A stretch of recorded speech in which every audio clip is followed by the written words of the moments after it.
je vous propose, c'est qu'on démarre peut-être par un tour de table de présentation de chacun des invités.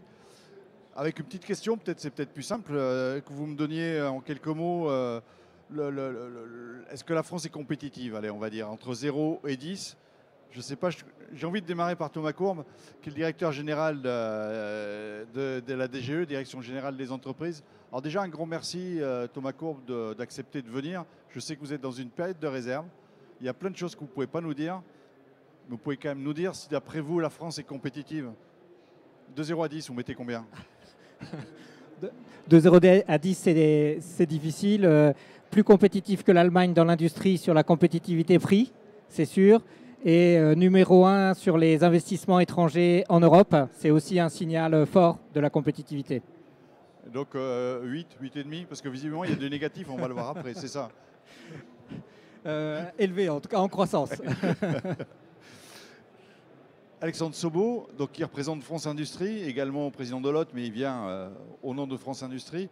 Pareil, vous représentez, vous, le côté industriel, je ne dirais pas l'autre face du miroir, c'est pas ça, mais bon, le côté industriel, pour vous, vous mettez de 0 à 10, vous mettez combien?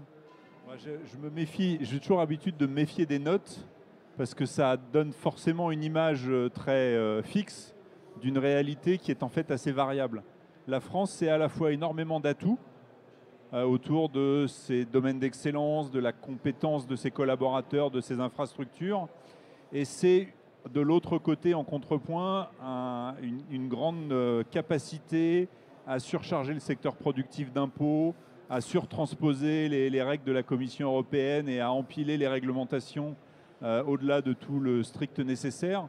Et en fait, la compétitivité, c'est le résultat de cet équilibre et suivant le moment de l'histoire, le secteur dans lequel vous êtes, le niveau de la concurrence et la géographie de la concurrence, vous allez trouver des situations très diverses. Mais aujourd'hui, il y a une chose qui est sûre, l'industrie dans le PIB de la France est tombée à 13, un peu plus de 13. Il faut absolument remonter. Et, on a stabilisé la chose, repris une courbe légèrement ascendante depuis quelques années. Et l'enjeu des prochaines années, c'est que ça continue à se redresser. Bon, allez, entre 8 et 9 aussi, alors. Je me méfie de la note parce qu'elle ne reflète pas une réalité très... Ça me casse mon tour de présentation. Donc mais non. un petit peu le but. Laurent Mazoué, alors vous êtes exécutif vice-président for Operation chez Airbus Hélicoptère. Bon, vous avez une grande expérience dans l'industrie. Hein. Vous avez travaillé chez Vallourec, chez Safran Hélicoptère, et vous supervisez l'industrie, les achats de Airbus Hélicoptère. Donc vous avez aussi des usines en Espagne, en Allemagne. J'ai même noté quand on a échangé que vous avez la 3e plus grosse usine française, celle de Marignane. Alors, 1, 2, 1, 2. Alors, oui, vous m'entendez? Oui, tout à fait, c'est vrai. Hein. Donc, nous avons la chance d'avoir sur Marignane un site de 8000 personnes. Et quand on vient ajouter les sous-traitants et les intérimaires, on peut pointer 12 000 personnes par jour sur ce site, ce qui est assez incroyable. Et ça en fait le 3e site français, c'est vrai. Alors, pour revenir à la question initiale, est-ce que la France est ou non compétitive? Moi, je dirais oui, hein, à travers l'exemple d'Airbus Hélicoptère. Nous sommes leader mondial et ce n'est pas par hasard. Mais donc en cette période d'examen, je mettrai la mention peut mieux faire. Et j'essaierai de vous expliquer pourquoi à travers notre exemple. Donc on est plutôt 7-8 quoi. Oui, plutôt si on veut donner une note. Oui.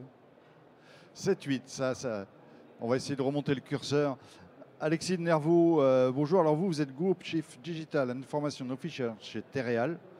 Bon, pour mémoire, vous avez travaillé chez Saint-Gobain. Terreal, c'est peut-être moins connu qu'Airbus Hélicoptère. Pourtant, j'ai visité. J'avoue qu'on ne sort pas indemne d'une visite chez Terreal. De mémoire, c'est de l'argile qui arrive à l'entrée. Et puis à la sortie, on a des tuiles. Exactement. On est donc une entreprise industrielle française avec 33 sites de production, dont 16 en France. Un chiffre d'affaires d'environ 700 millions d'euros, dont un peu plus de la moitié en France. Et on a un fort développement dans le solaire actuellement, dans l'activité solaire, en plus de notre activité terre cuite. Alors, je sais que vous, votre domaine, c'est la digitalisation. Mais bon, la France, vous mettez quelle note? Je vais répondre comme mon voisin de droite. Ah. Voilà, il m'a donné une bonne idée. Bon, allez, je fais une moyenne rapide, on est à 7,98. C'est pas mal. Allez, on va partir là-dessus. Guy, en matière de compétitivité, l'important, ce n'est pas la valeur absolue, c'est la valeur relative. C'est toute la difficulté. C'est-à-dire, si vous êtes à 8,5, mais que vos grands concurrents sont à 9,5, vous pouvez souffrir quand même. Bon, il y a des concurrents? Malheureusement. Alors, Thomas Courbe, je me tourne vers vous. On va revenir tout à l'heure sur France 2030. Mais déjà, pour démarrer, on a mis un chiffre, c'est vrai qu'il est relatif. Il y a des freins, mais quels sont les freins qu'il faudrait lever aujourd'hui pour être plus compétitif? Est-ce qu'il y a des freins qu'on pourrait mettre en avant? Alors, sur la compétitivité, donc je l'ai dit tout à l'heure, en termes de coût du travail, on a beaucoup progressé. On est maintenant en dessous de l'Allemagne. On a vu dans la décennie passée une baisse des coûts salariaux unitaires alors qu'ils augmentaient en Europe et en Allemagne. Donc on a une dynamique sur la compétitivité prix qui est positive. La baisse de la fiscalité de production a également permis de baisser cet élément sur la compétitivité prix. Ensuite, on a évidemment toujours des marges de progrès. Je suis sûr qu'Alexandre Sobo mentionnera sur la fiscalité de production les marges de progrès qui restent. On est à peu près à 3% en moyenne de la valeur ajoutée manufacturière actuellement, alors que nos concurrents sont plutôt autour de zéro, légèrement positifs.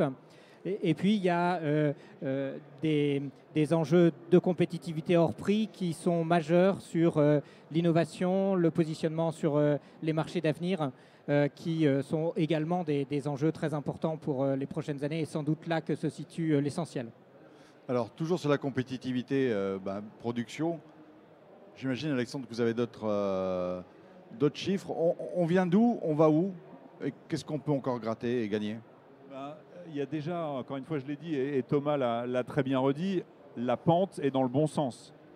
On a regardé l'industrie française décliner pendant une petite trentaine d'années et depuis un peu moins de 10 ans, on a stabilisé la situation et on commence à remonter sous l'effet d'une politique de l'offre, de la prise en compte des sujets taux horaires, impôts de production avec des décisions qui ont été prises et qui vont dans le bon sens.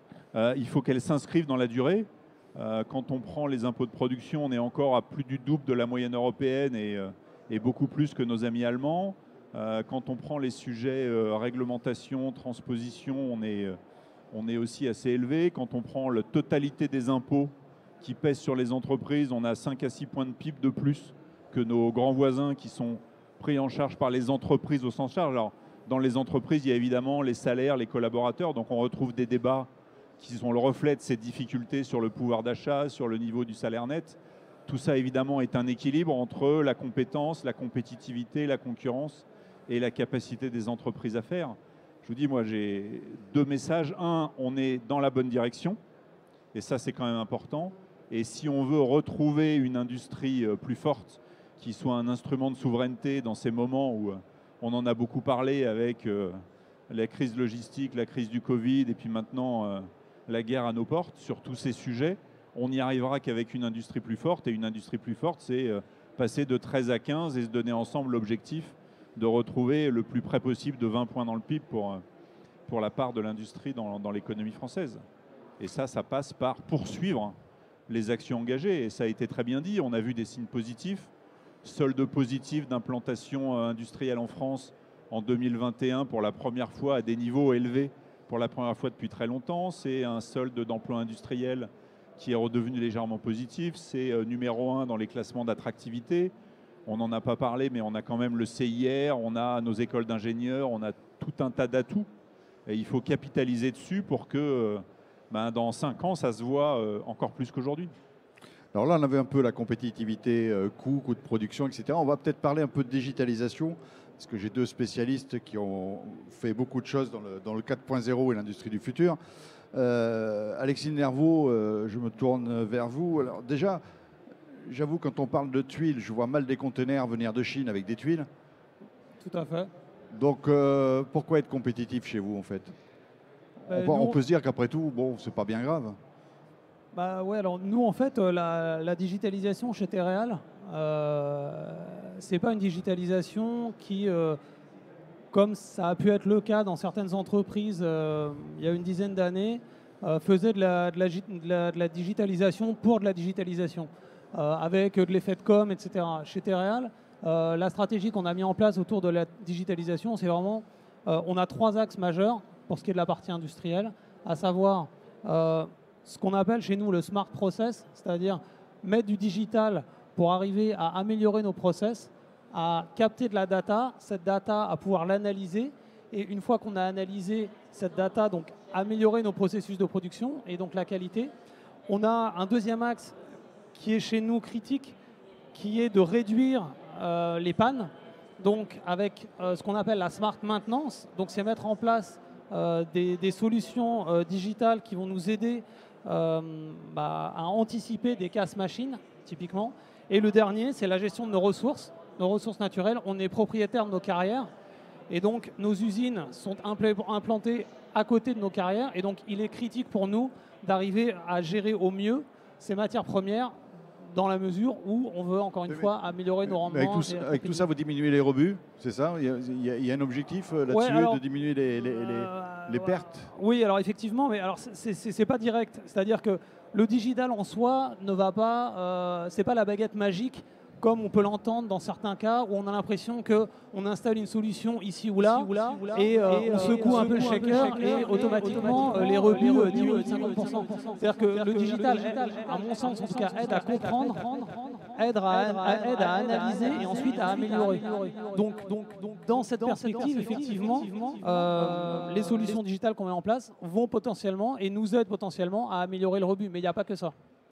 Est-ce que, parce que je me rappelle quand on a visité, on voit ça comme un process manufacturier. C'est vrai que l'empilage des tuiles, des palettes, c'est un côté manufacturier, mais vous êtes en production continue.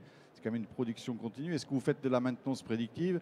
Est-ce que ce digital vous permet, en maintenance prédictive, du coup, d'arriver à faire des arrêts machines le plus court possible? Parce qu'un arrêt machine, c'est toute une production qui est cassée, quoi. Ouais, c'est exactement ça. C'est ce que je disais. Donc c'est notre programme Smart Maintenance.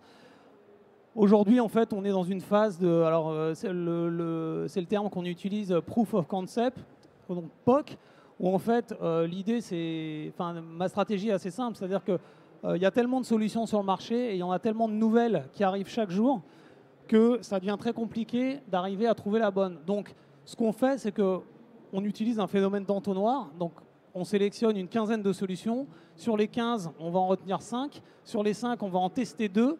Et parmi les 2, on va en garder une. Voilà. Et sur la maintenance prédictive, c'est exactement la phase dans laquelle on est actuellement. On a 2 ou 3 solutions qui sont en phase de test. Et notre objectif, c'est d'ici fin d'année, d'en sélectionner une. On réalise un pilote dans une usine et ensuite, on déploie à l'échelle du groupe. Et on suit ce process-là pour l'ensemble de la digitalisation, que ça soit industriel ou non d'ailleurs. Et j'imagine qu'au niveau des consommations, c'est pareil, parce qu'aujourd'hui, on est sur un salon, le thème, c'est la réindustrialisation responsable. Pas facile à articuler, mais en fait les économies d'énergie, pour vous l'énergie c'est un poste important, donc c'est pareil, le digital vous fait faire des économies là-dessus? Ouais, c'est la même chose, c'est-à-dire qu'il y a énormément de solutions digitales aujourd'hui qui vous permettent d'avoir une analyse très poussée de vos consommations, qui vont capter énormément de données, énormément de data, mais encore une fois, c'est pas le tout en fait de la capter cette donnée, le tout c'est de savoir la faire parler.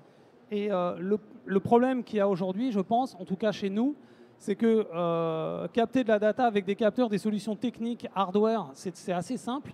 Mais arriver à trouver les bonnes personnes, les bonnes ressources, les bonnes compétences qui vont être capables, à partir de cette data, de définir des axes d'amélioration, des stratégies, ça c'est plus compliqué.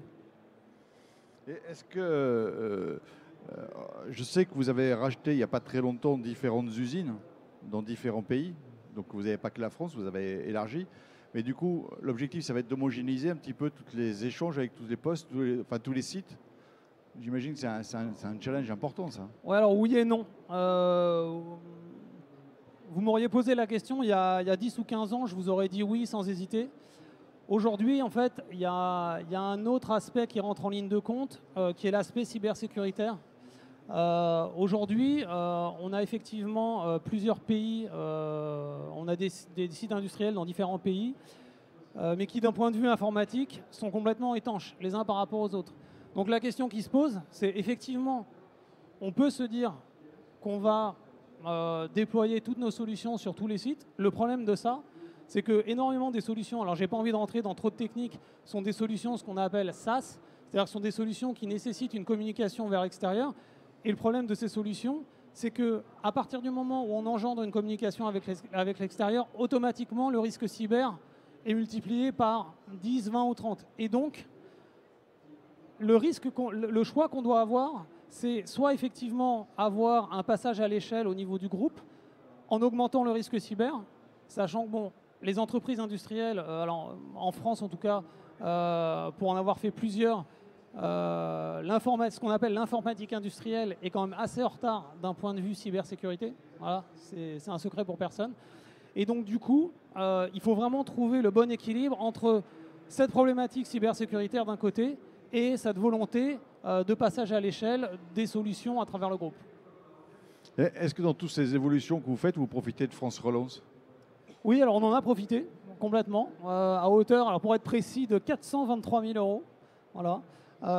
Et donc ça nous a d'ailleurs permis notamment d'accélérer le déploiement de notre solution de MES, voilà, la solution Astré Software, qui sont présents ici, et voilà, qu'on a décidé de déployer à l'échelle de la France sur les 4 prochaines années, et probablement au niveau du groupe, mais toujours en tenant compte de cette histoire de cybersécurité. Voilà. Thomas Courbe, heureux alors. J'ai eu peur en m'entourant, je me suis dit, s'il me dit non. Dans le cadre du plan de relance, 8000 entreprises industrielles ont été aidées sur une étape de numérisation. Donc on a réussi à couvrir à peu près le quart des entreprises industrielles françaises. Alors Laurent Mazoué, on va parler d'industrie du futur, industrie 4.0. Déjà, pour vous, ça va être différent parce que vous produisez moins d'hélicoptères que de tuiles. C'est un hélicoptère par jour, et vous, c'est combien de tuiles par jour? Justement, on va y venir. On a livré 330 machines l'an dernier, oui, donc c'est presque un par jour. Et donc, la question, c'est vrai que je me posais au départ, est-ce que tous les appareils se ressemblent? J'ai l'impression qu'en fait, chaque appareil est un peu différent. Ce qui est clair déjà, c'est que la compétitivité, c'est vraiment la clé de voûte de notre pérennité chez Airbus Hélico. Et donc, on travaille au quotidien, concrètement, à baisser nos coûts de production. Et ça, c'est un travail d'équipe avec l'ensemble des fonctions de l'entreprise, commençant par l'engineering ou la direction technique.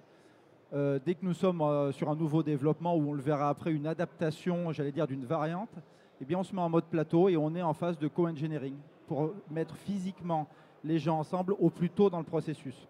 Ce qu'on vise, c'est assez clair, c'est avoir une définition fabricable et avoir une industrialisation robuste pour faire bon du premier coup et compresser nos cycles. Voilà.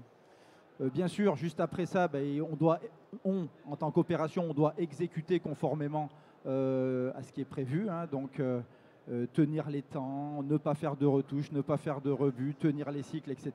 Ce qui s'applique au site interne s'applique aux fournisseurs. Donc, là, on est en train de reprendre notre stratégie aussi sur la supply chain pour adresser des champions qui eux-mêmes peuvent nous apporter leur expertise sur nos produits et on veut en profiter plus. Voilà. Et puis, c'est aussi, dès que le produit rentre dans le monde de l'exploitation, dans le monde du service et des supports, c'est avec nos collègues qui assurent le maintien des flottes, être très en amont avec eux sur leurs prévisions, leurs besoins en pièces neuves, parce que bien livrer, ça commence par bien prévoir les matières, bien prévoir les capacités. Et donc, on a un gros travail là-dessus. À la fin, tout ça, pour le dire clairement, ça repose sur l'engagement des équipes. À quel point on est capable d'expliquer les enjeux, d'éclairer une vision et donc d'emporter l'adhésion des gens sur un projet qui fait sens pour eux. Et c'est à partir de là où on a gagné. Alors, pour revenir à votre question, il est clair qu'aujourd'hui, et c'est vraiment dans l'ADN d'Airbus Hélicoptère, on a fait le choix de customiser beaucoup nos appareils. Il faut savoir que l'hélicoptère est une machine formidable, extrêmement polyvalente. On peut à peu près tout faire avec. On transporte des gens sur terre, sur mer. Les SAMU sont équipés, les polices. On fait de la recherche et du secours en mer. Nos clients militaires opèrent des dizaines de missions, etc. etc. Donc c'est une machine très polyvalente. Et donc derrière ça, on doit répondre à des offres qui sont pour 5, qui sont pour 10 hélicoptères. Et mon challenge en tant que patron des opérations, avec mon collègue de la technique et du support, c'est d'apporter une réponse technique et industrielle robuste en face de ça. Donc ça passe par un certain nombre, j'allais dire, d'éléments clés. Donc j'ai parlé de la phase plateau tout à l'heure, très très en amont dans le processus. Les gens sont physiquement ensemble, ça c'est clair.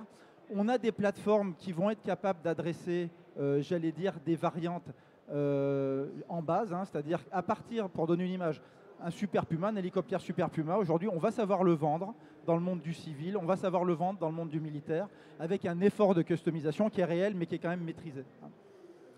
Quand vraiment on a des customisations extrêmement lourdes à faire, et ça nous arrive, on ne s'interdit pas à faire des maquettes à l'échelle. C'est-à-dire qu'avant le premier de variante, on vient débugger tout un tas d'architectures, tout un tas Chez nous, le cauchemar, c'est vraiment le passage des harnais, le passage des câbles, hein, depuis le cockpit jusqu'à tous les éléments de commande de la machine. Et donc, il y a en général des centaines de modifications qui sont liées à ça. Et donc, on travaille ça très, très en amont. Voilà. Et ça nous permet... Et si, quelque chose que j'ai découvert, hein, moi, je suis chez Airbus Hélicoptère depuis 1 an, et ça m'émerveille encore. Sur le premier de variantes, donc d'une petite série d'une dizaine d'hélicoptères, on va être capable de développer, industrialiser et produire en même temps sur la même machine. Alors ça, c'est quelque chose qui est assez bluffant à voir. Et donc, il y a vraiment une souplesse des équipes, hein, où le plan n'existe pas tout à fait, mais l'industrialisation est en cours et on corrige le plan en même temps. Donc, c'est vraiment très, très ouvert dans ces premières machines. C'est vraiment ça qui nous permet d'avoir des cycles extrêmement compressés. Donc vraiment démarrer dès le départ de la conception. En fait, c'est vraiment à l'origine, voilà, le plus tôt possible. Le plus tôt possible pour arriver à l'heure. Autre exemple, hein, c'est le reuse, hein, c'est de réutiliser des équipements ou des pièces d'un programme d'hélicoptère vers un autre, de manière à limiter l'effort de développement. Ça aussi, c'est quelque chose qu'on fait beaucoup. Et faire la R&D, parce que tous ces développements, ils se font en France, c'est un atout. C'est clair qu'aujourd'hui, les développements se font en France. Avoir la direction technique et la R&D, ce qui est important, c'est d'avoir au même endroit les gens qui conçoivent, qui industrialisent et qui produisent. Dès que la production est mature, ce n'est pas vraiment un problème d'aller l'exporter dans la supply chain ou dans un pays low cost, hein. Ça permet aussi d'avoir un équilibre global financier pour la société. Hein. Ce qui est important, c'est vraiment cette unité au démarrage. Moi, aujourd'hui, ce que je remarque chez Airbus Hélicoptère, c'est qu'on est une boîte d'ingénieurs, ça, c'est pas un scoop, mais on est une boîte qui est très orientée produit. Et donc, on a une R&D produit qui est extrêmement forte. C'est-à-dire que les briques produits sont en cours d'être développées pour un horizon de 10 à 15 ans. Donc ça, on a une roadmap qui est extrêmement robuste. Sur les process, par contre, c'est-à-dire comment on va faire ces belles machines de demain, c'est beaucoup plus léger. Et donc, moi, mon challenge aujourd'hui, c'est de mettre en place dans la société une roadmap R&D process, donc tout ce qu'on voit ici, hein, dans ce salon-là, au même niveau que la roadmap R&D produit. Donc là, j'ai un peu de travail. Ça veut dire que vous voulez revoir vos modèles de production ? Alors, c'est clair qu'aujourd'hui, on a commencé à les revoir, hein. Je donne un exemple. Sur un modèle, je parlais tout à l'heure du Super Puma, on est sur un modèle où on va venir pousser beaucoup de pièces élémentaires en ligne d'assemblage et on va prendre un cycle d'assemblage qui peut être de 10 à 12 mois. Notre dernier hélicoptère, le H160, on est sur un concept de MCA, donc Main Component Assembly. Donc c'est vraiment des modules. Les modules peuvent être les ensembles dynamiques, le cockpit, peuvent être, l'ensemble de l'airframe qui arrive sur la ligne d'assemblage, monté, testé de manière hydraulique, testé en carburant, testé électrique. Et là, on est vraiment dans une organisation qui est type automobile. Je mets des guillemets et je suis très humble par rapport à ce que font mes collègues de l'auto, par rapport aux quantités. Mais en tout cas, la logique qui sous-tend ça, c'est la même. Et ça nous permet d'avoir des cycles qui sont aujourd'hui divisés par 5 ou 6 sur la nouvelle génération d'hélicoptères. Donc ça, c'est assez sympathique. Ça veut dire, au lieu d'avoir des pièces qui sont assemblées, vous faites des sous-ensembles et on assemble les sous-ensembles. On fait des sous-ensembles et on assemble ces sous-ensembles et on en a profité derrière ça pour venir spécialiser nos sites de production sur chacun des sous-ensembles. Par exemple, Marignane va être spécialisé sur la production des ensembles dynamiques, hein, donc les boîtes de transmission, les boîtes accessoires, etc. Donc toute la mécanique de l'hélicoptère. Notre usine en Allemagne de Donn va être spécialisée sur l'airframe. Notre usine espagnole va être spécialisée sur les poutres de queue. Et on a comme ça un mécano industriel qui nous apporte beaucoup plus de compétitivité à la fin parce que chaque usine va être capable de s'optimiser par rapport à sa famille de produits. Et ça, c'est nouveau parce qu'avant, chaque usine, enfin chaque pays faisait pratiquement, non pas les mêmes choses, mais un type de produit. C'est-à-dire que là, vous avez tout revu la production au niveau européen. Il est clair qu'Airbus, hein, l'histoire d'Airbus, on vient d'un mariage de champions nationaux. Donc, par définition, tout le monde savait tout faire dans chacun des pays. Hein. Ça, c'est le point de départ. Okay, et donc, à partir de là, on essaie de construire un modèle européen beaucoup plus efficient où, effectivement, on vient spécialiser les sites. Mais là, je vous parle d'une transformation qui est en route depuis des années et qui va encore durer quelques années. On est sur la roadmap à peu près à 90% de réalisation. Donc, on est quand même près de la fin. Il nous reste 2-3 ans de travail. Ah ouais, bon, j'allais dire bon courage, mais comme quoi la digitalisation et l'industrie 4.0, ça permet quand même de devenir plus compétitif et d'avoir une vision d'ensemble qu'on ne pourrait pas avoir. Quoi. C'est une certitude.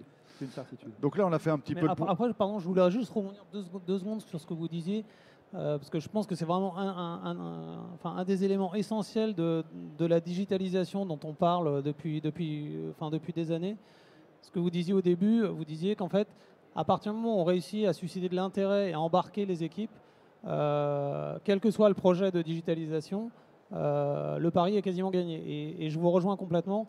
Je pense qu'en fait, on a démarré la digitalisation avec une stratégie très, ce qu'on appelle top-down, en se disant finalement, on a des personnes qui réfléchissent. J'ai rien contre les cabinets de conseil, mais je veux dire, des cabinets de strat, etc., qui venaient en disant, voilà, on a tel concept, telle chose, et finalement, ça, on va le déployer, et puis les gens vont s'adapter. Alors que je pense que la digitalisation et le succès de la digitalisation, c'est vraiment d'arriver d'abord à embarquer les personnes sur le terrain, et puis ensuite, finalement, à réussir à passer à l'échelle. Voilà.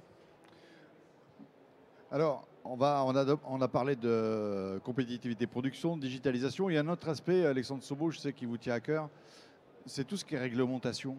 On a l'impression d'avoir un cerf-à-l'âne, peut-être, c'est Gaspard Koenig, je crois qu'il disait ça, qu'on était en France avec le cerf-à-l'âne. Qu'est-ce qu'on peut améliorer là-dessus, compétitivité et réglementaire? Je pense que ce qu'il faut améliorer, c'est finalement, c'est pas chaque réglementation, parce que quand on gratte, derrière chaque réglementation, il y a une préoccupation légitime et un objectif louable. Simplement, quand on ne regarde pas l'intégralité des réglementations qui finissent par s'appliquer à un endroit, on ne mesure pas à quel point la mise en œuvre, non pas d'une, mais de 5, de 10, de 15 ou de 25, peut à un moment devenir, alors ubuesque est sans doute trop fort, mais vraiment compliqué. Et ça peut devenir un facteur de perte de compétitivité, que ce soit dans la stabilité juridique, c'est-à-dire on ne sait pas exactement où on est, on ne sait pas si on est dans les clous, ou que ce soit par tout ce qu'il faut faire pour être sûr de répondre à l'ensemble de la réglementation. Et donc, il ne faut pas juste regarder la chose du côté de l'administration et de l'objectif. J'ai rencontré assez peu de fonctionnaires dont l'objectif est de mettre en œuvre une réglementation inutile juste pour embêter les administrés. Ça, honnêtement, ça arrive vraiment pas souvent. Mais il faut aussi se mettre du côté de celui qui la met en œuvre pour se rendre compte de la quantité de choses qui arrivent et comment on coordonne, on rationalise, on simplifie, on se débarrasse des doublons. Je pense qu'il y a un vrai travail de méthode en se mettant, non pas du côté de l'émetteur, mais du côté de celui qui les applique. Et puis on a un deuxième sujet, on en a beaucoup parlé et on était bien d'accord avec Thomas là-dessus, c'est tout ce qui est transposition de règles européennes. On affirme avec force depuis quelques années qu'on veut arrêter de surtransposer et qu'on veut juste faire comme les autres, mais dans la pratique, on a du mal. C'est-à-dire qu'on veut toujours, la France, c'est la lumière du monde. C'est très bien quand on parle de Notre-Dame, quand on parle de la Tour Eiffel, quand on parle d'Airbus ou de très belles entreprises, mais quand on veut être la lumière du monde en matière réglementaire, alors qu'on est dans une économie ouverte, il faut se poser la question, la règle européenne fixe une fourchette, les Allemands se mettent en bas de la fourchette et considèrent qu'ils sont en sécurité, et nous, on a besoin de se mettre au-dessus du plus haut de la fourchette pour dire que quand même, on va montrer ce qu'on est capable de faire. Et là aussi, l'objectif est louable. Chaque fois qu'on peut faire mieux sur des sujets environnementaux, sur des sujets réglementaires, sur des sujets sécurité, il faut évidemment toujours aller le plus loin possible. Mais il faut se poser la question du bon équilibre entre faire tout parfait et rester compétitif. Et c'est vrai que de temps en temps, on a l'impression qu'on a du mal finalement à faire ce travail itératif pour trouver le bon point d'équilibre. Et quand je regarde ce que font, même si l'Allemagne n'est pas un paradis, loin s'en faut, et la période actuelle, notamment avec la crise énergétique, le montre, mais sur cette capacité de travail entre le monde industriel et l'administration chargée de mettre en œuvre un certain nombre de règles, il y a un niveau d'échange et de coopération qui me semble pourrait nous inspirer, non pas dans la logique d'arrêter, de prendre des risques, mais juste de trouver le bon compromis entre l'objectif qu'on s'est donné ensemble et que tous les concitoyens partagent et l'impact que ça doit avoir sur la compétitivité d'entreprise dans une économie européenne qui est ouverte. Ça va être pris en compte, Thomas, tout ce travail réglementaire, on peut faire quelque chose? Oui, tout à fait. D'ailleurs, des choses ont été faites récemment. La loi Pacte, la loi ASAP apportent des simplifications très concrètes pour les entreprises. Avec la loi Pacte, par exemple, pour toutes les entreprises avec le rehaussement ou la simplification des seuils. Avec la loi ASAP, avec des simplifications également très concrètes pour l'implantation industrielle. Et c'est, comme le dit Alexandre Sobo, un travail continu d'identification de ce qui peut être fait, soit au niveau local. On a au niveau local France Expérimentation, qui est un dispositif qui permet de proposer très localement des simplifications concrètes. Et puis au niveau national, et dans l'objectif de concertation qu'évoque Alexandre Sobo, le Conseil national de l'industrie est un bon lieu d'échanges avec l'industrie pour identifier les simplifications prioritaires. C'est également un travail continu. On le voit dans le rapport rendu récemment, le rapport Guillot, qui propose des nouvelles modalités de simplification de l'implantation industrielle. Donc on a encore clairement des pistes qui sont, je crois, très partagées avec France Industrie sur des modalités de simplification de l'implantation industrielle, par exemple. Mais juste pour compléter, je crois que Thomas Courbe l'a très bien dit, réindustrialiser le pays, c'est un travail ensemble. C'est parce qu'on va co-construire, que ce soit sur des sujets de décarbonation, compétitivité, impôts, mais aussi réglementation, c'est parce qu'on est capable de travailler ensemble pour mesurer la somme des contraintes qu'on va y arriver. Et c'est vraiment finalement le cœur de l'action de France Industrie, le point de rencontre avec le Conseil national de l'industrie. On met tout le monde autour de la table. On a 19 filières aujourd'hui où on est censé là aussi échanger sur tous les enjeux. Alors on part d'un peu loin peut-être, mais on voit bien qu'il y a une dynamique qui est engagée. Il faut la poursuivre et il faut la poursuivre avec cet objectif qui est comment est-ce que demain l'industrie retrouve une place en France et un poids dans le PIB qui soit à la hauteur des attentes de nos concitoyens en termes de création de richesses, d'irrigation des territoires, de développement économique d'un côté, et puis aussi de satisfaction de nos besoins fondamentaux. Et on reboucle avec la souveraineté, les enjeux de transition écologique, qu'on ne réussira pas juste en faisant venir des choses de Chine, hein, ça c'est clair. Ça, on est bien d'accord, mais là vous avez vu que j'ai voulu architecturer un petit peu les différents sujets. On construit. Reste les compétences. Les compétences, on a un travail aussi à faire là-dessus. Alors c'est sans doute... Parce qu'on a du mal à trouver... C'est le sujet à la fois le plus important et en même temps c'est celui qui est vraiment entre nos mains.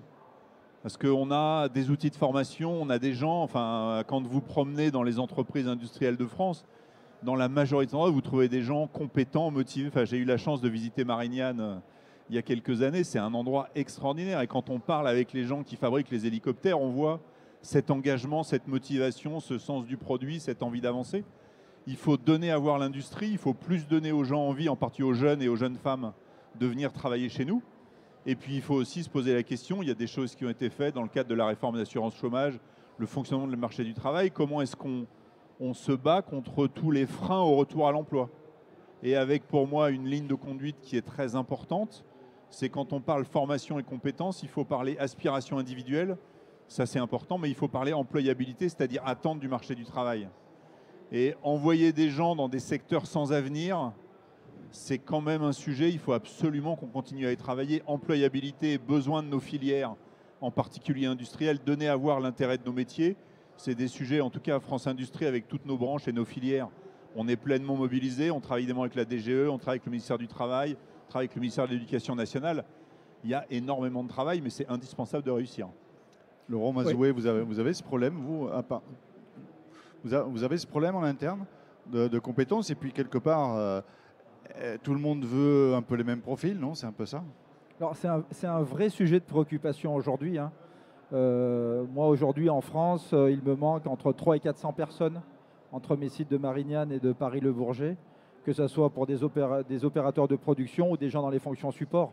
Donc oui, c'est un sujet de préoccupation. On voit que le marché est en très forte tension. Toute la filière aéronautique est en train de rechercher les mêmes talents et les mêmes compétences. Et au-delà de ça, toute l'industrie est en train de tirer dans le même sens en ce moment. Donc c'est un sujet de préoccupation extrêmement fort, hein.